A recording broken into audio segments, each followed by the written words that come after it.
When I was a kid, the disaster we worried about most was a nuclear war. That's why we had a barrel like this down in our basement, filled with cans of food and water. When the nuclear attack came, we were supposed to go downstairs, hunker down, and eat out of that barrel. Today, the greatest risk of global catastrophe doesn't look like this. Instead, it looks like this. If anything kills over 10 million people in the next few decades, it's most likely to be a highly infectious virus rather than a war.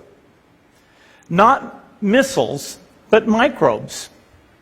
Now, part of the reason for this is that we've invested a huge amount in nuclear deterrence, but we've actually invested very little in a system to stop an epidemic. We're not ready for the next epidemic. Let's look at Ebola.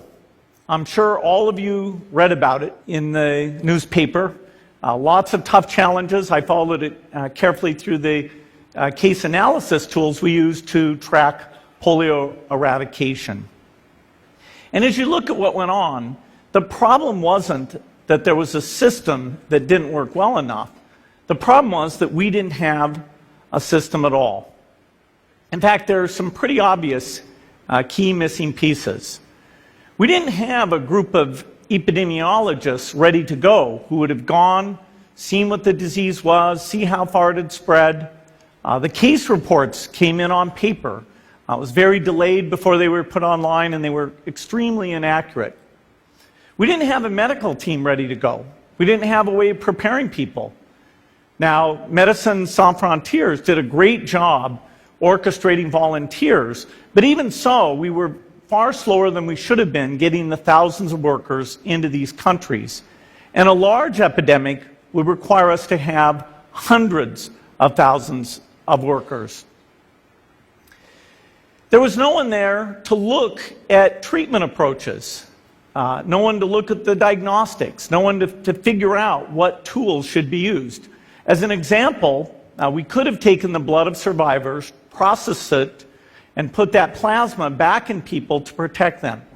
But that was never tried. So there was a lot that was missing, and these things are really a global failure. The WHO is funded to monitor epidemics, but not to do these things I talked about. Now in the movies, it's quite different. There's a group of handsome epidemiologists ready to go. They move in, they save the day, but that's just pure Hollywood. The failure to prepare could allow the next epidemic to be dramatically more devastating than Ebola. Let's look at the progression of Ebola over this year. About 10,000 people died, and nearly all were in the 3 West African countries. There's 3 reasons why it didn't spread more. The first is there was a lot of heroic work by the health workers. They found the people and they prevented more infections. The second is the nature of the virus. Ebola does not spread through the air. And by the time you're contagious, most people are so sick that they're bedridden. Third, it didn't get into many urban areas, and that was just luck. If it had gotten into a lot more urban areas, the case numbers would have been much larger. So next time, we might not be so lucky. You can have a virus where people feel well enough while they're infectious that they get on a plane or they go to a market. The source of the virus could be a natural epidemic like Ebola, or it could be bioterrorism. And so there are things that would literally make things 1,000 times worse.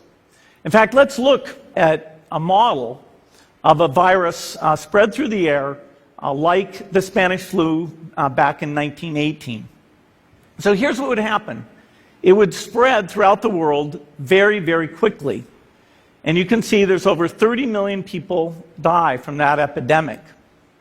So this is a serious problem. We should be concerned.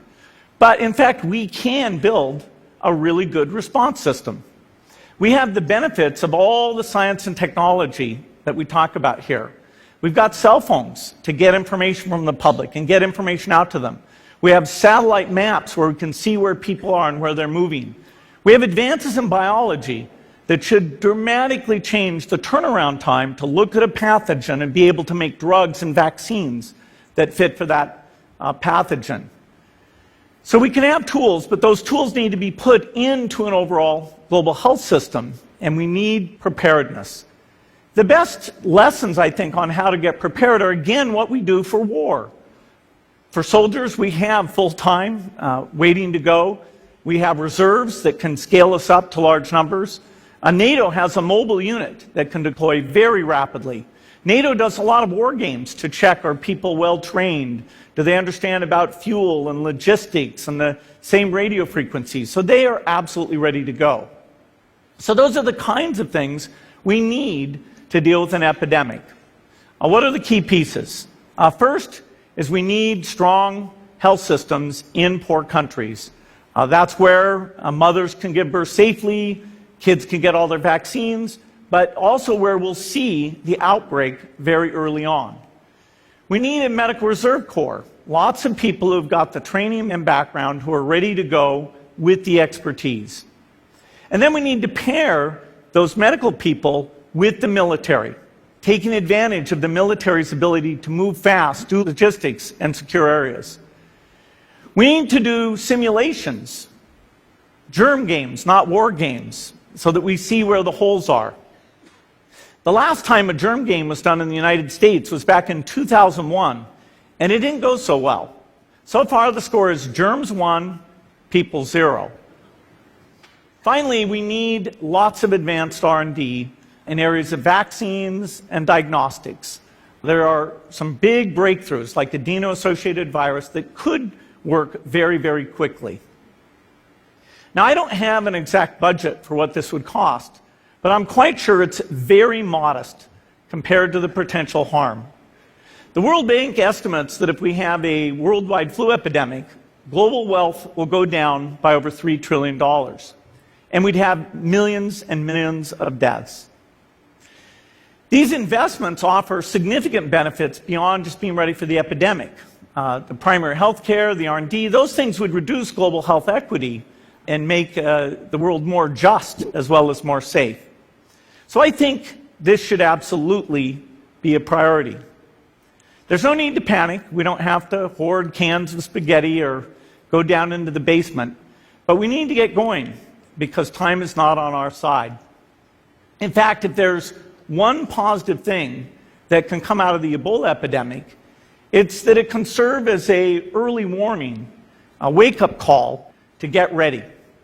If we start now, we can be ready for the next epidemic. Thank you.